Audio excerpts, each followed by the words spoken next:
Okay, magandang araw sa inyo mga busing at share ko lang sa inyo itong move sa dama na 115 kinontra ng 416. Hindi ko muntong galaw na to. Share lang natin baka kasi may kalaban kayo na ito yung ginawa, at least familiar kayo sa galawan na to.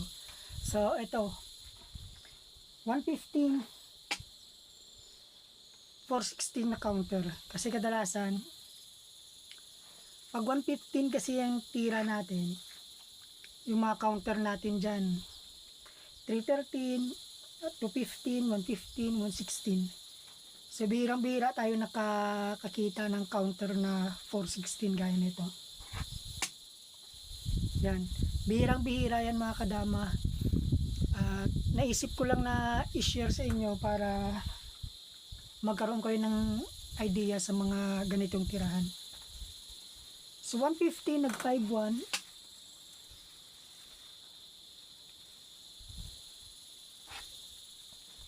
$16.14.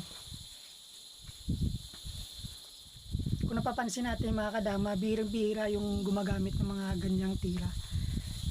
Kadalasan kasi 116 real eh. Halimbawa na lang kumain dito. So kain din tayo.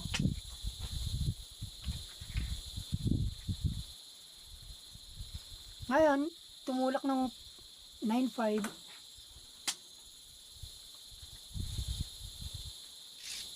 Ito yung ganti natin mga kadama.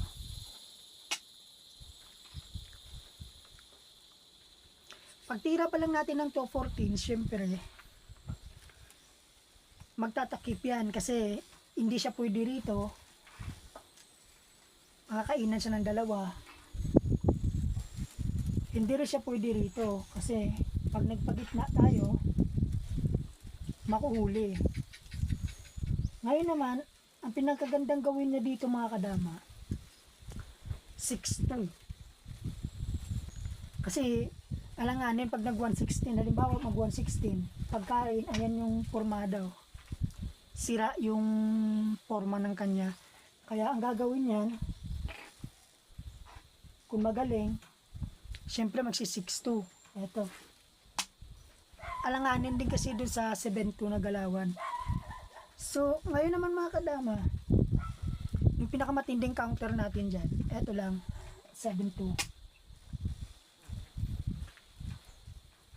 Para makontrol natin yung 116 na galaw niya. Kasi pag nag 116 siya, talo na.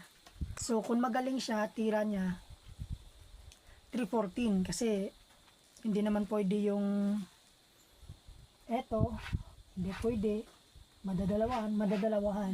madadalawahan din siya dito kasi ito lang gagawin. Pagkain niya dito, kakainan natin ng dalawa. So kitang kita yan mga kadama. So malamang ang tira niyan 314. Pag tira niya ng 314 mga kadama, marami tayong option. Pwede tayong tumira ng 5-4. Pwede tayong tumira ng 313. Pero ang pinakamagandang tira dito mga kadama, ito lang, 313. Pagkain, kain. Huwag na tayong umatras pag mga ganyang forma mga kadama. Ngayon may tulak siyang 10-6, 11-6. Yan yung natitirang tulak niya kasi hindi siya pwedeng mag 115. Ang gagawin kasi natin pag tumulak ng 115, tulak tayo dito. So mayor dalawa yan, madadamahan natin. Pag kumain, dito na tayo. So yung natitirang tira na dyan mga kadama, kung makikita natin, 10-6, 11-6, 8-3, yun. Pero alanganin yung 8-3, malamang kung magaling siya, 11-6, tira niyan. So pag tira niya ng 11-6, ganyan. Yung pinaka magandang counter natin dyan mga kadama, 5-4, ganyan. Kasi pag tira niya ng 11.6, pwede na siya magtira ng 115 eh. Para masira yung trap na ginawa natin. Kasi ang mangyayari, pag tira niya ng 115, obligado dos pa rin yan. So kakain siya dito. Hindi tayo pwede magdama kasi may kain na tatlo. Pag kain ng tatlo, kakain ulit yan. Ganyan yung position. Malulugi tayo. Kung hindi natin alam kung paano sa talunin dun sa galaw na yun. Ulitin lang natin mga kadama para makita nyo kung paano natin gagamitin yung tricks na inanda natin. Ulitin lang natin.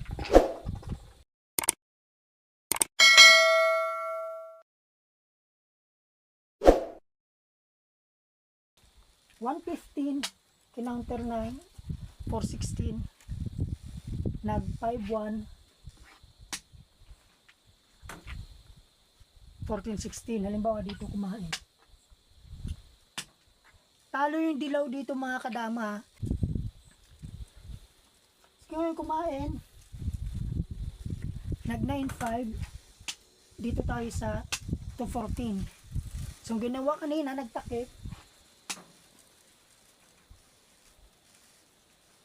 Yung tinulak natin ay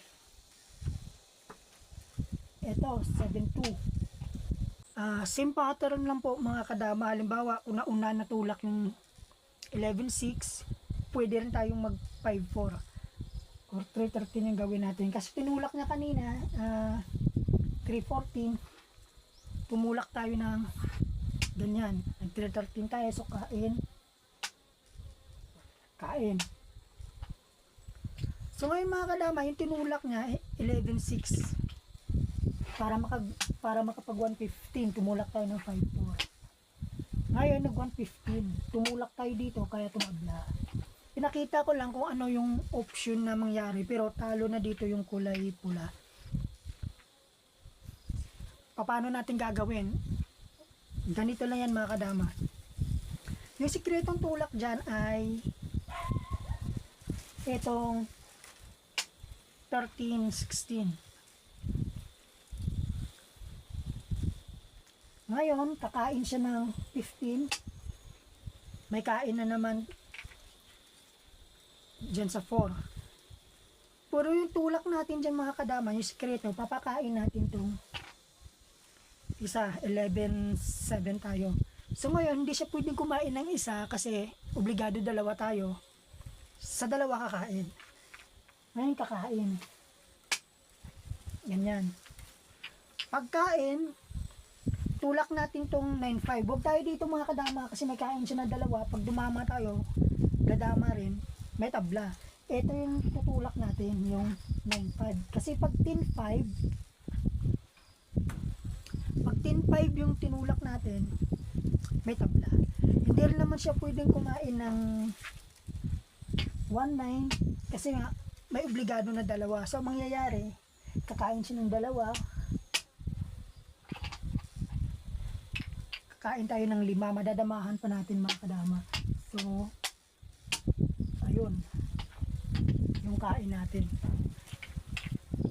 Ngayon mga kadama, mayroon tayong bahaw. Kung hindi niya idadama, kakainin to. So ang mangyayari, idadama niya. Pagdama, pakain lang natin ganito mga kadama. So pag dito siya, may kain tayo na dalawa. Pag dito siya, wala rin, kain din tayo ng dama. So ganun lang kasimple mga kadama, at sana nasundan. Maraming salamat sa pag-subscribe nyo ng channel ko, at sana sa susunod kita-kita pa rin tayo mga kadama.